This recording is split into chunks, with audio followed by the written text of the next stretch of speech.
teori Gujarat India. Teori ini didukung oleh Snoqualmie Grange, William Sutherland, Bernard H.M. Fleck, dan Prima Pell. Menurut teori ini, Islam masuk ke Nusantara pada abad sekitar 13, dibawa oleh para pedagang Islam dari Gujarat, India. Ada dua bukti yang mendukung teori ini. Yang pertama, batu nisan Sultan Malik Al-Saleh dan Sultan Samudra Pasai yang meninggal pada tahun 1297. Batu nisan tersebut bercorak Gujarat atau India. Para sejarawan meyakini ini sebagai bukti kuat bahwa pengaruh Gujarat telah ada di Aceh.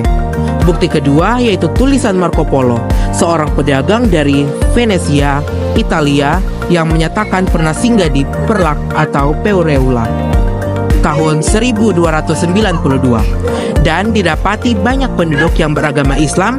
Marco Polo juga menyebutkan peran di pedagang India yang aktif dalam penyebaran agama Islam. Teori Persia menurut teori yang didukung oleh Hussein Diningrat dan Umar Amir Hussein ini, Islam di Indonesia dibawa masuk oleh orang-orang Persia sekitar abad ke-13. Kalangan ahli sejarah sering menyebutkan Kepulauan Nusantara sebagai bagian dari wilayah operasi dakwah dan wilayah dagang kerajaan Persia di masa lalu. Bukti pendukung teori ini adalah adanya upacara tabot atau tabuik. Upacara tabot diperingati setiap tanggal 10 Muharram di Bengkulu dan Sumatera Barat. Untuk diwafatnya Hasan bin Ali dan Hussein bin Ali, cucu Nabi Muhammad, perayaan ini disebut juga dengan perayaan Asyura. Perayaan Asyura ini juga merupakan ritual tahunan di Persia. Tradisi dan lambang-lambang yang ditampilkan dalam upacara tabot memiliki kesamaan dengan tradisi di Persia. Selain itu, kesamaan tradisi Persia juga dapat kita lihat pada perayaan Maulid Nabi atau Maudu Lompoa di Cikaong, Takalar, Sulawesi Selatan. Teori Mekah. Teori ini didukungi oleh Buya Hamkam dan J. Sevenle. Menurut teori Mekah, pengaruh Islam telah masuk ke Nusantara sekitar abad ke-7 dibawa oleh para pedagang Arab. Dasar teori ini adalah adanya pemukiman Islam tahun 674 di Baros, pantai sebelah barat Sumatera. Para pedagang Arab tersebut juga melakukan pernikahan dengan penduduk lokal sehingga agama Islam semakin menyebar di Nusantara.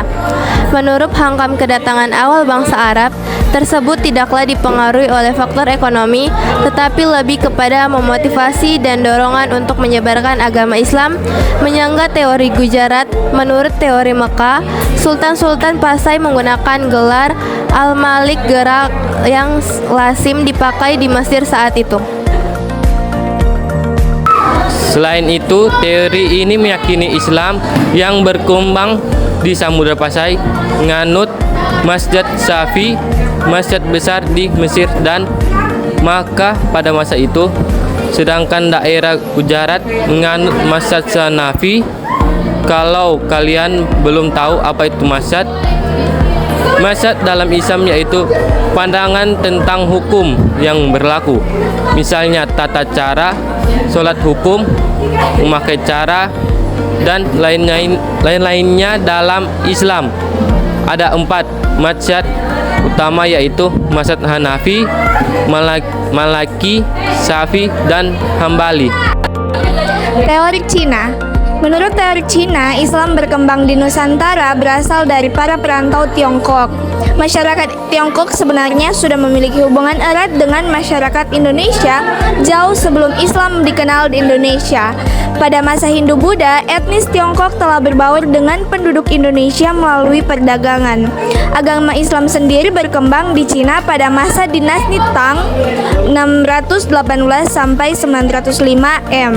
Menurut Sumanto Al-Qurtubi, pada masa dinasti Tang di daerah Kanton, Zhangzhou, Guangzhou, dan pesisir Cina bagian selatan telah terdapat sejumlah pemukiman Muslim. Teori Cina dikuatkan dengan adanya beberapa bukti, di antaranya Raden Patah atau Raja Demak yang merupakan keturunan Tiongkok.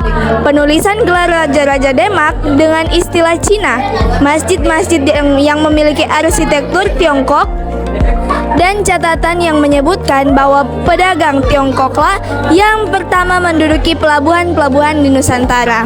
Akan tetapi, kelemahan teori Cina adalah teori ini tidak menjelaskan awal masuknya agama Islam di Indonesia.